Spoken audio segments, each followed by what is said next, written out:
stars remain, calling out through blood and pain.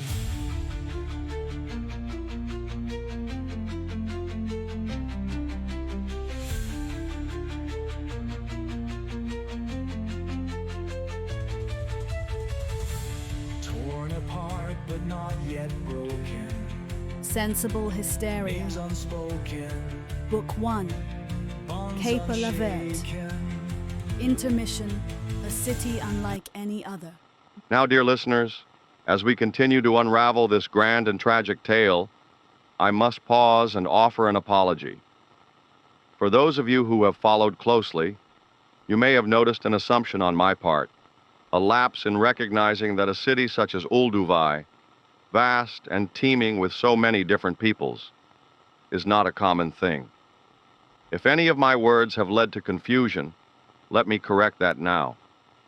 For Olduvai is no mere city. It is an impossibility made real, a testament to the hubris of the Shori, a jewel of glass, adamantine, and mithril that defies the very laws of nature.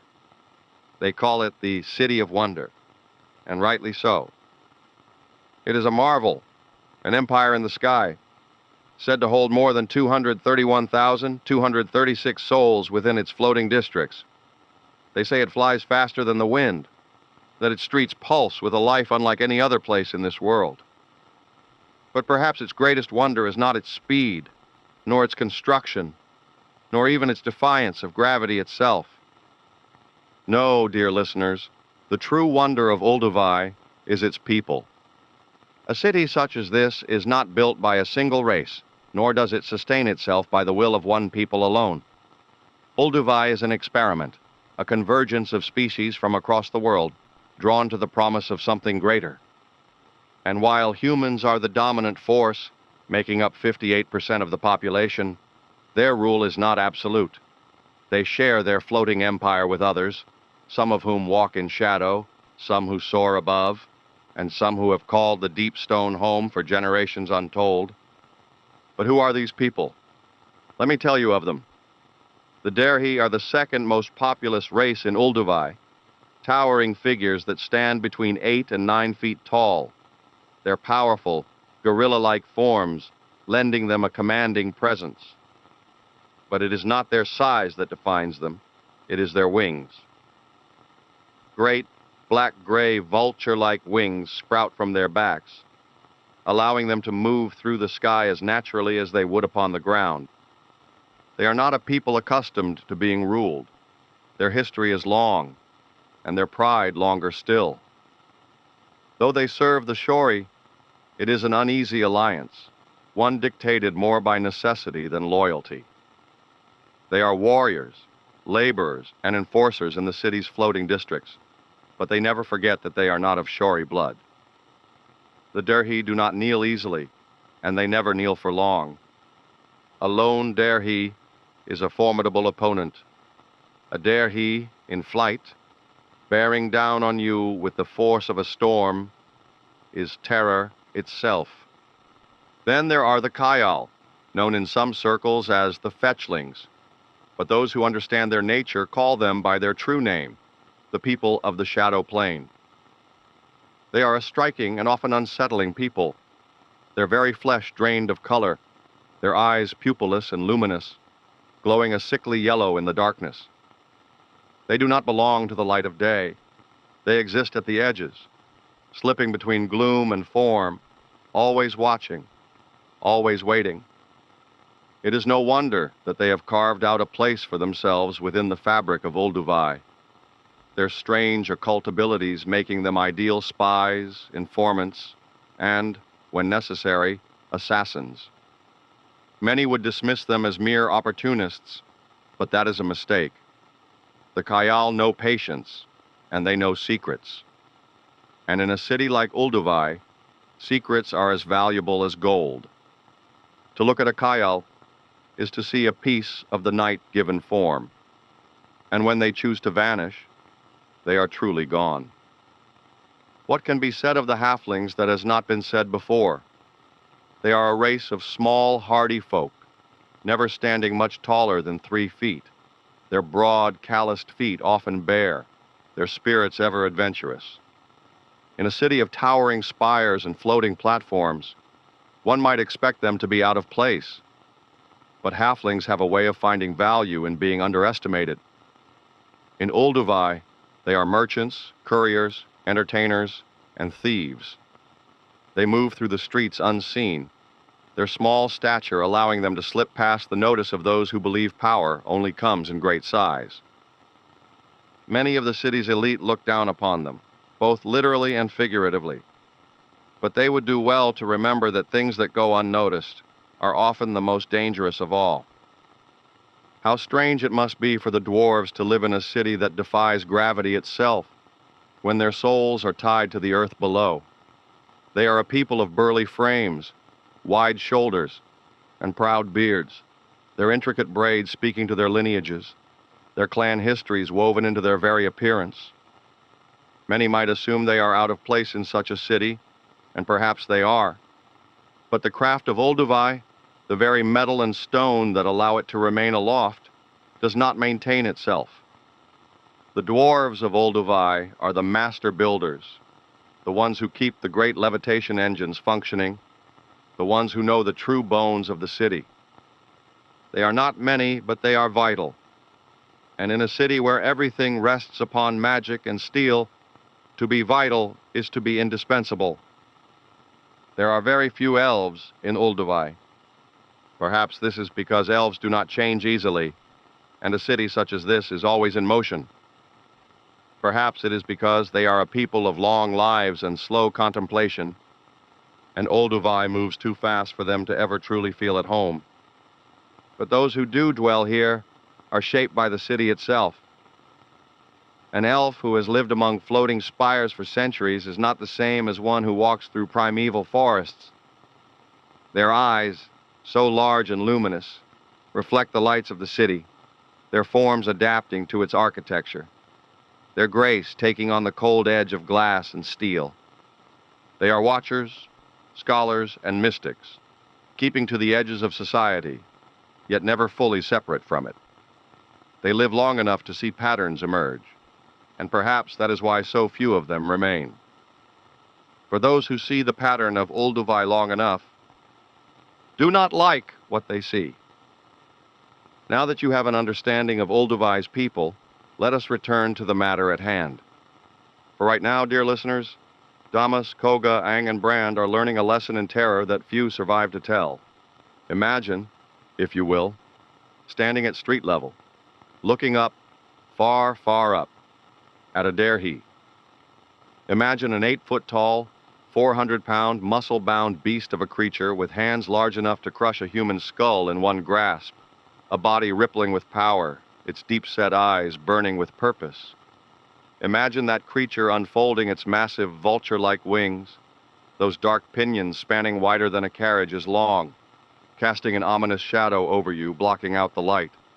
And then, imagine it charging, because that is exactly what is happening to our unfortunate quartet. There is nowhere to run, not when a derhi has marked you. They are not merely warriors. They are apex predators of the sky, born to hunt, pursue, and kill.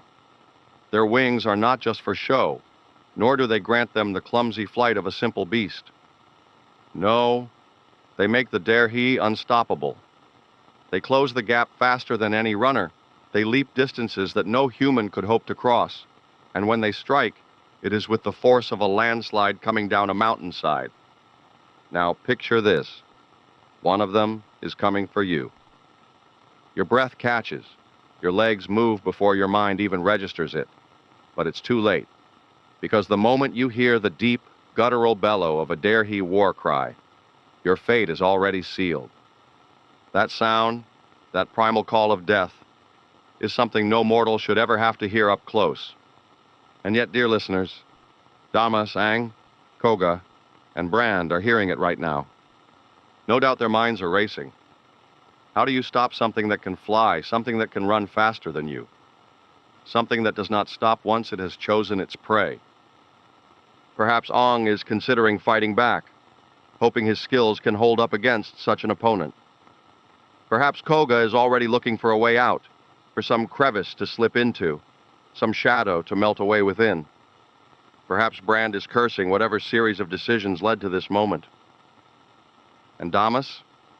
Oh, I wonder what he is thinking. Because for all his careful planning, for all his deals, alliances, and unseen manipulations, I suspect this is not a scenario he accounted for. The thing about a Derhi, you see, is that when one sets its sights on you, there are no more deals to be made. No one bribes a Derhi in a killing charge. No one talks their way out of it. You run, you fight, or you die. So now, dear listeners, we shall see what kind of men they really are. Because only one thing is certain in this moment. Death is coming on black wings. Chapter 12. The Spark Before the Inferno. The corridor trembled as Sergeant Horcliffe launched himself forward, his massive wings beating once, twice, before he came barreling down the hall like a war beast unleashed. His bastard sword, nearly the length of a full-grown man, caught the flickering red glow of the prison's arcane lights, its serrated edge gleaming like a fang poised to rend flesh from bone. His eyes, piercing, wild, alight with battle-hungry fervor, were locked onto the intruders. But it was clear from the snarl curling his lips that he was not merely engaging an enemy. He was relishing the coming slaughter. The walls around them shook as his boots thundered against the steel flooring, his weight and speed carrying the full force of a predator descending upon its prey. His wings, stretched wide as banners of war, kicked up a violent gust, sending loose debris skittering across the cold metal floor. His roar, deep and primal, rang out like a battle horn signaling the inevitable clash. And he was not alone. The dozen guards behind him surged forward in his wake, their formation looser, less controlled, but no less deadly. The first ranks bore heavy truncheons and spears, weapons designed for breaking bone and restraining monstrosities, their grips tight with the knowledge that their commanding officer would break through first, and they would clean up the remains. The spellcasters followed behind, robed figures with hands already wreathed in crackling arcs of lightning, the scent of burning ozone filling the hall as the air itself charged with impending devastation. Their faces were not twisted with excitement like Horcliffe's. They were tense, wary, because they felt it too. This was not a simple breach. This was not a contained conflict. This was about to become a war in the bowels of the city's most secure prison. Horcluffe's snarl deepened into something between a battle cry and laughter, a maddened exhilaration burning behind his eyes as he brought his sword back, ready to swing the moment he closed the distance. Ahead of him, the intruder stood motionless, waiting, seconds away from collision. Brand, his flaming rapier casting wicked shadows, tilted his head with a smirk full of sharp edges, his boots bracing for the inevitable impact. Aang, muscles coiled, hands clenched into fists of stone, barely breathed as instinct overtook him. He could hear his own heartbeat, steady and slow, counting down the moment before flesh met steel. Damas, his calculating eyes scanning the charge, muttered another dark syllable under his breath, his fingers tightening around the bloody contract still tucked in his hand. Koga, his hands twitching toward his weapons, watched the scene unfold with a glance toward the clown doll, his mind calculating possibilities in the half-second of silence before impact. The air ignited in a violent roar of fire and fury. Damas's spell detonated between them, a towering wall of flame exploding up from the steel floor, its heat scorching the air, its crackling roar drowning out the battle cries of both Aang and Sergeant Horcliffe. But neither man hesitated. Not for a second. Aang charged through first, the fire licking at his uniform, the fabric scorching but his body moving unrelentingly forward. His heart was hammering, but it did not slow him. His fists, coiled with brutal efficiency, sought bone to break, flesh to punish, an enemy to tear down. The Derhi soared through the Inferno, his bastard sword raised, the steel glowing red-hot from the fire, but his fury burned hotter still.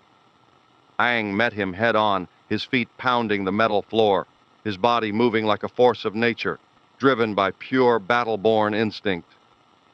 Horkluff matched him step for step, his bastard sword cutting through the fire, the metal glowing red-hot from the heat, but still deadly in its arc toward Aang's body. The two warriors collided within the Inferno, locked in a brutal clash of fist against steel, power against precision, their bodies burning as they fought. They collided in the center of the flames. The impact sent embers scattering, their bodies twisting in the firestorm as Aang ducked low, his muscles coiling tight before he lashed out, aiming for the soft points of Horkluff's massive frame.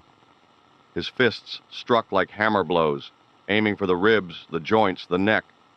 But the Derhi was fast, his wings propelling him through the fire, dodging, countering, his sword carving through the air. Steel clashed against bone and flesh, the heat searing both warriors, neither willing to fall, neither willing to give ground. And as they fought, beyond the flames, madness was unleashed. In the shadows behind the battle, North Stonecall moved, her mind empty, her hands obedient, unlocking the nearest cell. There was a click, a grin, and the clown doll leaped into Koga's arms. A moment passed between them, something feral and raw, something neither of them quite understood. Koga, breathless, staring down at the tiny porcelain face, could feel the energy pulsing beneath its delicate frame, an unnatural excitement, a hunger for permission, for freedom. You want to stab something? Koga asked, his voice dark and amused. The doll trembled in delight. Oh, yes! Its painted grin never faltered, its tiny fingers clutching at Koga's coat, a shudder of pure euphoria running through it. Let me spill their red! Let me hear them scream! Damas, still recovering from the energy of his spell, turned on them sharply. Koga, don't. His voice was sharp, filled with something dangerously close to desperation. That thing is... Too late. Koga didn't care. With a flick of his wrist, he hurled the doll over the wall of flames, straight into the ranks of guards beyond. Kill every guard in this place. The doll spun mid-air, its tiny body twisting like a rag doll caught in the wind, its laughter shrill and maddening, like a child's toy wound too tight, like something that should never have been given a mouth to speak. The guards had only seconds to react. Then, the screams began. Wet, panicked shrieks, followed by the horrible sound of tearing flesh and delighted giggling. The sound of metal scraping against bone. The sound of something small ripping through men twice its size. Damas's eyes widened, his face twisting with rage. You absolute idiot. Koga only grinned, stepping back to admire his work. While fire raged, fists flew, and blood was spilled, Bran moved differently. He wasn't in the middle of the brawl, wasn't throwing himself into the flames like Aang, wasn't toying with madness like Koga. He was looking for the way out, because in his gut, he knew it. They weren't winning this fight. Not with Horkluff. Not with a dozen trained enforcers. Not even with the unholy chaos of a grinning murder doll. This was a prison, not a battlefield. The longer they stayed, the more enemies would come. His eyes flicked across the room, scanning the walls, the corridors, the high corners of the chamber. And then he saw it, a maintenance hatch. A heavy mechanical lock bolted into the far side of the wall, blending into the prison's design like it was never meant to be noticed. Bran grinned. Boys, He called over the roar of battle, the screams and the fire. I found us a door. Damas was seething. This is not the plan. He roared, his mask of control shattering as he turned toward Koga. His voice, usually as smooth as silk, was now a desperate snarl, strained under the weight of everything falling apart. We were supposed to move quietly. He jabbed a finger toward the wall of flame, where Aang and Horkluff fought like titans locked in an eternal duel. Now we got a Dahi warlord bearing down on us, a horde of gods, a goddamn clown massacre, and Click. The sound of another cell door unlocking sent a chill down his spine. North had moved to the next cell. The wrong cell? The little girl's cell. The reinforced glass slid open, releasing a wave of chilling, unnatural air. The child, still playing hopscotch, paused mid-hop, looking up with a slow, knowing smile. She giggled, a sound like distant chimes ringing in a forgotten church. Then, as she took a single innocent step forward, the air around her warped, twisting like oil in water. She was still a little girl, her small frame unchanged, but something else lurked beneath her flesh, something that wasn't bound by human form.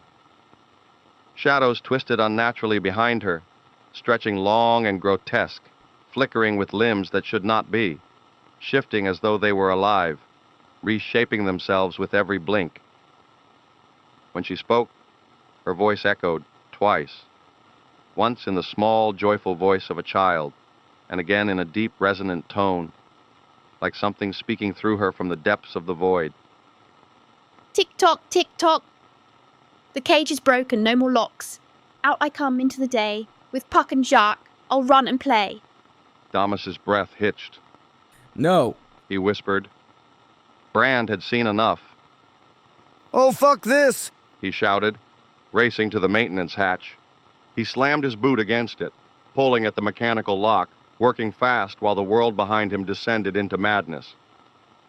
We are leaving now. He roared at the crew. Bullets and spells cracked through the air, arcs of lightning slamming into the walls, guards taking cover and firing blindly through the smoke and fire. Damas winced as a bolt of electricity slammed into his shoulder, his body convulsing violently before he staggered back, coughing through clenched teeth. A gunshot whipped past his cheek, a bullet grazing his skin. His eyes snapped wide. Reality hit him. The anger melted from his face, replaced by something colder, sharper, survival mode. Without a word, he moved. Koga, standing amid the chaos, wasn't done yet. If they wanted horror, he'd give it to them. He spread his hands, whispering an incantation that slithered between worlds, his voice rolling with eldritch venom as shadows curled at his feet. From the abyss of his own mind, he pulled something forth. The space in front of him darkened unnaturally, a void of pure, writhing blackness that twisted into something monstrous. The illusion took shape, a horrific beast, a thing of jagged bone and unfathomable angles, its body a shifting mass of ink and despair, its eyes empty pits that held endless, screaming faces. The guards froze in place. Even Horkluff, amid his battle lust, twitched at the sight of it beyond the fire. Then the beast howled, and the guards broke. Some fired wildly, their bullets and spells passing through the illusion, but the fear had already sunk in. They staggered back, some turning to flee, others trapped in their own terror, unsure whether their minds were betraying them. Koga grinned viciously. The fire raged around them, swallowing the air in waves of scorching heat and choking embers. The walls of the prison corridor had become a battlefield, their arena forged in flame, sealing them in a duel that neither could abandon. The Inferno licked at their skin, their clothes, reducing fabric to blackened ash, searing away the distinction between warrior and monster. The heat warped the air, the flickering red light casting their silhouettes like mythic figures, locked in a battle that had transcended mere survival. This was no longer a fight between a soldier and a fugitive. This was primal, ancient, fated. The first blow came as a blur. Aang drove forward, his body coiled like a spring loosed, fists hammering into Horkluff's ribs, his strikes landing heavy, decisive, merciless. The sound of bone cracking beneath his knuckles was drowned by the roar of flames, but he felt it, the impact, The stagger, the weakness. Horkluff barely flinched. The Durhee's burned flesh split as he grinned, a grotesque battle lust curling his bloodied lips. With a mighty beat of his wings, he launched forward, his bastard sword carving an arc through the fire, a red-hot brand of steel and death. Aang ducked low, just barely avoiding the death blow, the heat of the sword's edge singing his hair, his skin. He twisted, bringing his knee up in a brutal strike to the gut, but Horkluff's thick, muscled frame barely moved. Instead, the Derry took the hit and retaliated immediately. His massive forearm crashed down like a falling pillar, catching Aang across the shoulder, knocking him sideways. Before Aang could recover, a wing shot out, the feathers cutting like razor-edged blades, sending him skidding across the fiery floor. Aang rolled, landing hard on one knee, his hand gripping the hot steel beneath him, his burned fingers screaming in protest.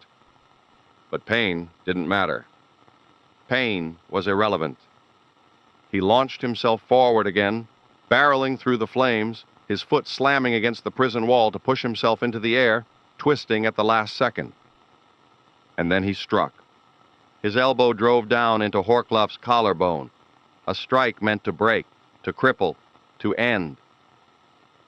Horkluff snarled, stumbling, the bastard sword swinging wildly, clipping Aang's side, and this time, the blade found flesh. A gash tore through Aang's ribs, the red-hot steel burning as deep as it cut. Aang hissed, gritting his teeth through the pain, but his momentum didn't stop. He crashed against Horkluff's torso, driving a series of brutal, hammering strikes into his gut, his ribs, his jaw, each blow landing with bone-breaking force. Horkluff staggered back, his breath ragged, his grip tightening on his sword. Then, with a sudden, furious burst of strength, he swung upward, his sword ripping through the air like a comet. Aang leaned back at the last second, the tip of the blade slicing just past his throat. But Horkluff was already moving, wings propelling him forward with terrifying speed. The Derhee's fist slammed into Aang's gut, sending him reeling backward, coughing blood, his body skidding across the molten steel of the floor. The fire burned them both, flames devouring their wounds, making every breath feel like swallowing embers. Horkluff grinned through blood-stained teeth, his own burnt skin peeling, his eyes still filled with madness and hunger. You fight well, He roared, wings spreading wide, his sword glowing white-hot from the heat. but you will fall. Aang spat blood onto the floor, pushing himself up, his muscles screaming, his breath ragged and heavy. His ribs ached, his body protested, but his mind only knew war. He wiped his mouth, shaking his hands loose, his feet shifting into position once more. His eyes met Horkluff's, the fire reflected in both their gazes, and his lips curled into something between a snarl and a smirk. Come try. And the two charged again, colliding in the Inferno like gods at war. Chapter 13. Beneath the Shattered Cage. The prison corridor had become a war zone, a battlefield where flame, steel, and death crashed together in a chaotic inferno. The fire had burned away the walls, the order of the prison forgotten, leaving behind only madness and ruin. Aang and Horkluff fought like gods of war, their bodies battered, bloodied, and charred by the fire, but neither yielded an inch. The clown doll was loose, cutting through flesh and bone with a gleeful cackle, its tiny porcelain hands painted red. The little girl had stepped free, her eldritch presence stretching beyond her tiny frame, shadows warping and twisting, the air folding in upon itself as she hummed her innocent, horrible tune. The guards who remained fired wildly, desperate to stop what was already unstoppable. Spells cracked, bullets ripped through the smoke, but it was all futile. Then it happened. Click! Norith moved to the wall, her mindless hands pressing against a surface that should not have been a door. And yet, The sound of a heavy mechanism unlocking echoed through the burning corridor. Something shifted. The illusion of the wall peeled away like reality itself had been tricked into forgetting what was truly there. A cell. A forgotten cell. One that had no bars, no door, only a perfect, featureless void that had simply been hiding in plain sight. Damas saw it first. He turned, just as the wall began to dissolve, slowly revealing a cell door opening, and in the split second before anything else happened, his face lost all color. His ever-present smugness, his endless confidence, his calculated control over everything, gone. For the first time since the heist began, Damas Barlays looked afraid. Then he ran, faster than any of them had ever seen him move, faster than seemed possible. Run! He screamed, his voice shattering over the battle, filled with pure, visceral terror. He didn't look back. He didn't explain. He just ran. The door was open. The air shifted. The very fabric of existence bending, twisting, groaning. It felt like the entire world had just inhaled, holding its breath for something that should never have been unsealed. There was no roar, no screech, no explosion. Just silence. A low, sucking vacuum that seemed to drink in the light, pulling the heat of the fire inward, swallowing it like an abyss feasting on the world itself. Then it stepped forward. No shape, no form. No sense of what it was, only wrongness, unfolding into the corridor like a concept the mind couldn't grasp, its presence making the air ache as though it had always been there, lurking, waiting. A voice, if it could be called a voice, slithered from the depths of nothing, curling around them like cold fingers pressed against the skull. It didn't speak in a way the ear could understand, but in a way the mind felt. An ancient hunger, a gaze that had been waiting to see once more, a whisper that was older than the empire itself. And Aang felt it, felt its attention shift toward him, toward all of them. It was watching, and it was waiting. Brand had the hatch open, his hands bleeding from where he had torn at the metal locks, his body tense, his every instinct screaming at him to leave. Move! He roared. Damas was already gone, disappearing into the darkness below, his footsteps vanishing faster than thought. Koga, despite the terror seizing his gut, turned and threw up another illusion, one last desperate trick, a mirrored wall, trying to conceal the hatch, to confuse whatever was coming. It wouldn't work. He knew it wouldn't work, but he had to try. The fire twisted and died, the very air cracking, and Aang knew, if he didn't leave now, he wouldn't leave at all. But he hesitated. Just for a moment. Horkluf was still there, standing between him and the horrible thing now stepping free from its prison. The Derhe's sword was still raised, but his wings had gone still, his massive form rigid as he turned his gaze upon what had been unsealed. For the first time, Horkluf wasn't smiling. For the first time, Horkluf looked afraid. And if he was afraid, then Aang knew. There was no victory here. This wasn't a battle to win. This was something else. So Aang ran. The flames choked his lungs. His feet pounded against the molten floor, and as he threw himself into the hatch, he swore he heard something from behind. Not a scream, not a roar, just a slow, deep, satisfied exhale. The hatch slammed shut behind them, sealing the three inside the maintenance passage with a finality that sent a shiver down their spines. Brand twisted the lock, the mechanism clunking into place as the world beyond became muffled. The screams, those wet, raw, human screams, fading into something distant. The metal beneath them was hot, their lungs still gasping for breath, their bodies burned, bruised, and spent from the chaos above. Then, click. A lock unlatched somewhere above them. Another cell had opened. Aang and Koga froze, their heads snapping toward the hatch. A new horror. Something else crawling into the fight above. Something they had barely escaped. Brand didn't hesitate. Not today. He growled, gripping his flaming rapier and thrusting the blade into the door's reinforced frame. Metal hissed and groaned, warping under the heat, the lock twisting into a mangled ruin, sealing whatever lay beyond inside.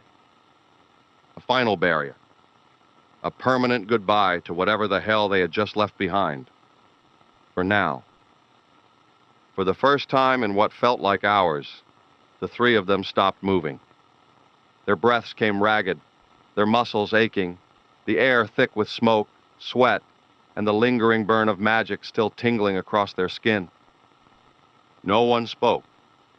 Not at first. They simply stood there, staring at the door, listening as the last of the screams from above faded into something far away, something no longer their concern. But the silence didn't bring relief. It brought questions. Aang was the first to break it, his voice low, hoarse. Where the hell is Damas? Brand let out a sharp exhale, dragging a hand through his hair, his face still etched with the tension of the fight. Gone. He spat onto the floor, his voice laced with frustration and disbelief. Koga, who had been standing still until that moment, began to pace, his hands clenching and unclenching, his rage barely contained. That bastard, he left us. His voice was sharp, vicious, words carrying the weight of betrayal. That's what happened. He knew what was in that fucking cell, and he just ran. Aang's brow furrowed, his breath still uneven, his mind still grasping at the last moments before they fled. And the thing in the cell? His voice was slower, like he was pulling the words out of deep water. The one Norith opened? Silence. Brand and Koga exchanged a look. Something unspoken passed between them, an understanding that neither could put into words. Then Koga shook his head, exhaling sharply. I don't remember. Brand frowned. What do you mean you don't remember? Koga turned toward him, frustration mounting. I mean, it's gone. Whatever the hell that was, it's not in my head anymore. Aang cursed under his breath, rubbing his temple. I can't remember what was in there. Brand tried to think back, tried to pull the image forward, but it was like chasing smoke. The harder he reached for it, the more it slipped through his fingers, leaving only an emptiness where a memory should have been. They all remembered the door opening. They all remembered the feeling, that pulling, twisting, unnatural feeling, like something had stepped into their world that didn't belong. They all remembered Damas's fear. But what had been inside the cell? Gone. Ripped from them like it had never existed at all. Koga let out a sharp laugh, but there was no humor in it. Oh, I don't need to remember, He muttered darkly, his voice dripping with venom. He turned, pacing again, his rage building, his fists clenched so tight his knuckles cracked. because I'm going to kill Damas for this crap job. Brand let out a breathless chuckle. Leaning against the wall, his grip still tight on his sword, his heart still hammering in his chest. Yeah? He glanced toward the corridor ahead, his voice dry. Good luck with that. Bang. A heavy impact against the hatch. The three of them froze, muscles tightening, breath caught in their throats. Bang. The metal shook, the vibrations echoing down the tight corridor, dust falling from the seams. Something was up there. Something had survived. And now it wanted in. Brand's eyes snapped to the hatch, the burnt, melted steel still glowing faintly from his blade's magic. But the lock wasn't enough. The thing above didn't care about locks. It just kept hitting the door, harder, louder, the force rattling through their bones. Aang clenched his fists, instinct screaming at him to be ready. his body still bruised and burned from his fight with Horkluff. His breathing was steady now, but his mind was still trying to piece together what they had left behind. Koga snarled, turning away from the hatch, his frustration boiling over into cold, sharp efficiency. Nope, nope, we are leaving. Another slam. The hatch bulged inward, a groaning, twisting sound filling the passage as whatever was above pressed harder, its strength beyond anything that should be normal. Brand was already moving. Agreed! He said sharply, turning on his heel and darting down the corridor, his boots echoing off the steel walls. I'm done with this place, and I'd very much like to stay on this side of the crazy. Koga and Aang followed without a second thought.